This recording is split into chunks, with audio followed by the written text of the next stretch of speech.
अल्लाह में दर खोकर उम्मीद करता हूँ कि आप खैरियत से होंगे। नाजरीन, नवाज शरीफ की वतन वापसी हो चुकी है, वो मुल्क में पहुँच चुके हैं और शेख रशीद अहमद मंजर आम पे आ चुके हैं। इस हवाले से आपसे बात करने से पहले वही मेरी रिक्वेस्ट होती है, जो जिन नाजरीन दोस्तों ने इस व्लॉग को अभी अभी ज्वाइन किया है फेसबुक पर, यूट्यूब पर, तो उन सबसे मेरी रिक्वेस्ट है कि आप इसको लाइक भी कीजिएगा, शेयर भी कीजिएगा, सब्सक्राइब भी, जो मेरी रिक्वेस्ट होती है हमेशा सॉरी, सब्सक्राइब भी कीजिएगा और कमेंट्स में ज़रूर याद कीजिएगा, ताकि जो भी चीज़ें हैं फिर मैं आप लोगों के साथ वो बातें शेयर भी करूं। तो नाजरीन, सबसे पहले रात से जिस तरह पूरा सोशल मीडिया ख़ास तौर पे भरा हुआ है, मुख्तलफ शेख रशीद के इंटरव्यू के हवाले से काफ़ी बातें, जिस एंकर ने समा टीवी पर लिया है मुनीब ने, और फिर असद टूर जो सीनियर सहाफ़ी है, आप लोग उसको जानते भी हैं, उसने अपने व्लॉग में बड़े इंकशाफात किए हैं।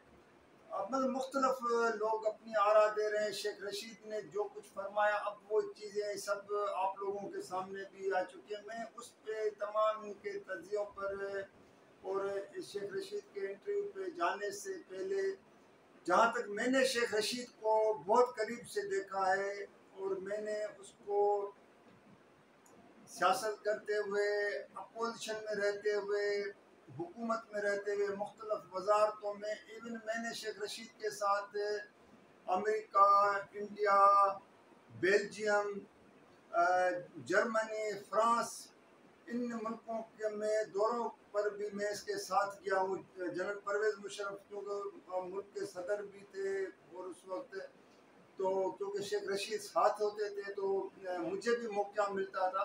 तो शेख रशीद क्योंकि वो खुद अपने आप को कहलवाते थे कि मैं पिंडी का हूँ, और पिंडी आपको पता है GHQ, वहाँ फौज का बड़ा इदारा वहाँ पे है, तो वो अपने आप को कहता था कि मेरे उनके साथ बड़े करीबी वो जो ताल्लुकात भी है। और हमेशा शेख रशीद के पास एक बात, मेरी बात से कोई इत्तेफाक करे या न करे, लेकिन ये एक हकीकत है कि एक वक्त था कि शेख रशीद के पास बहुत बड़ी इंफॉर्मेशन होती थी, बहुत बड़ी। वो जो मतलब जो अगर कोई GHQ में या इन ताकतवर हल्कों इस्टेब्लिशमेंट कोई डिसीजन होते थे तो उसको पता चल जाता काफ़ी अर्सा ये, और वो उसकी दावा भी करता था, तल्लुकात भी होते थे। एक पिंडी के होते हुए दूसरा मुसलसल वहाँ से पिंडी से जीतता था, वफाकी वजीर, मुख्तलिफ 12-13 वजारतों में,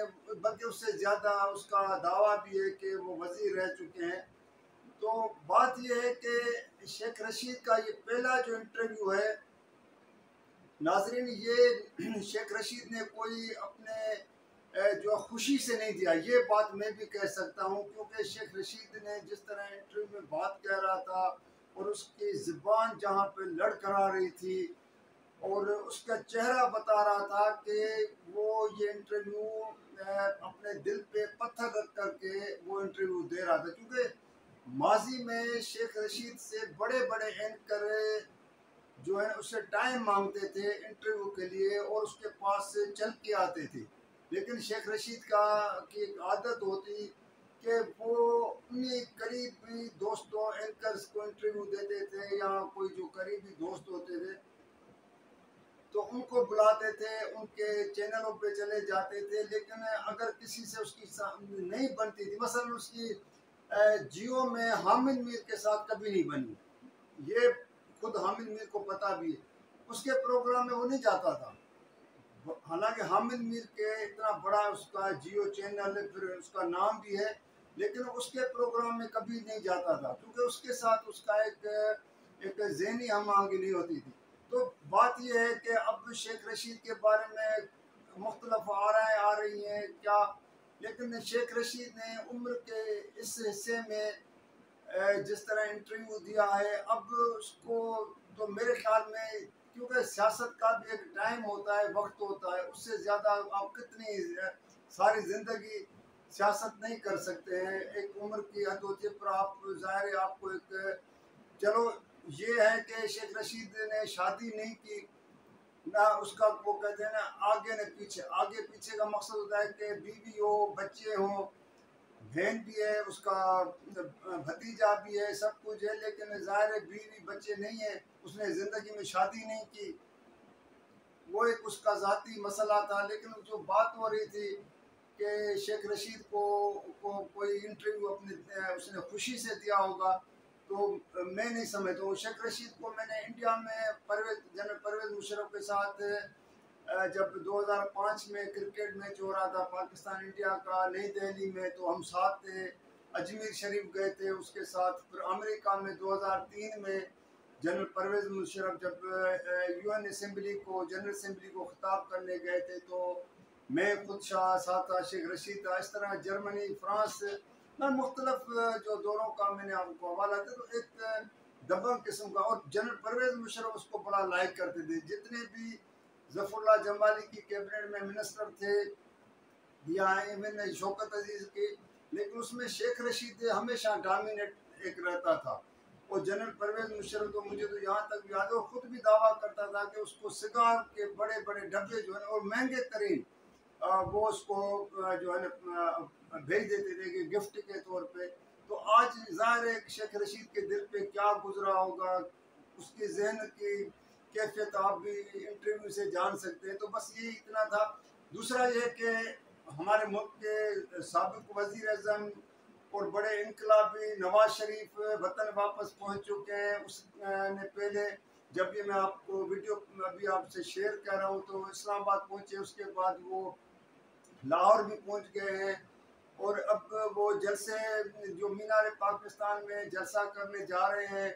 अब देखना ये है कि क्योंकि ये वीडियो मैं पहले रख रहा हूँ, तो नवाज शरीफ का आज भी एक इम्तिहान होगा।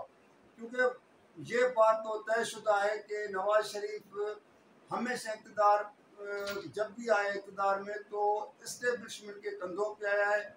उससे वो माने या न माने, कितना भी इनकारी हो, जितनी इसके लिए नवाज शरीफ के लिए हमेशा माजी से लेकर अब तक जो इसको फैसिलिटेट करने वाले लोग हैं, वो आपको पता वही कुव्वतें इस्टेब्लिशमेंट। अब वो किसी से बात छुपी ढकी छुपी नहीं है। मेरे कहने से न कहने से कोई फ़र्क नहीं पड़ता है। लेकिन ये है कि नवाज शरीफ ने जो जीटी रोड पे तकीरें की थी, जब जनरल राहल शरीफ के बाद जनरल बाजवा आए थे, सुप्रीम कोर्ट से नाअहल हो चुके थे, तो आज ये नवाज शरीफ का बड़ा इम्तिहान होगा कि मीनार पाकिस्तान पे अगर तो उसकी वो मुफाहमत वाली रास्ता है, तो फिर आप समझें कि वो जो पार्टी के अंदर उसके जो मुफाहमती लोग हैं, जो इस्टेब्लिशमेंट के साथ करीब हैं, जिन लोगों ने इसके लिए रास्ता हमवार किया, ख़ासतौर पर उसके भाई शहबाज शरीफ, तो फिर तो वो अगर उसने कोई इनकलाबी तकरीर की, जिसके इम्कान बहुत कम है, क्योंकि वो अब नवाज शरीफ इनकलाबी तकरीर नहीं करेगा और ना ही वो किसी से क्योंकि झगड़ा करने आए, वो तो बल्कि चौथी मरतबा वज़ीर अज़म बनने के लिए आए हैं। तो फिर वो परवेज़ रशीद वाली तकरीर, अगर इनकलाबी हुई तो परवेज़ रशीद वाली तकरीर होगी लिखी हुई। मुफाहमत वाली की बात करेगा तो फिर जो मैंने बताया शहबाज शरीफ का बयाना होगा, क्योंकि वो तो खुद कहता है कि मैं इस्टेब्लिशमेंट का हूँ और मैं इस्टेब्लिशमेंट का तारा भी हूँ, तो नवाज शरीफ भी इस्टेब्लिशमेंट का तारा बना हुआ होगा। तो नाज़रीन, बस यही आज आप लोगों के साथ बात करनी थी। अब नवाज शरीफ की तकरीर के बाद मैं आपसे बात करूँगा कि वो अपनी तकरीर में मीनार पाकिस्तान में क्या बात करते हैं। उस वक्त तक के लिए इजाज़त दीजिएगा। अल्लाह हाफिज़।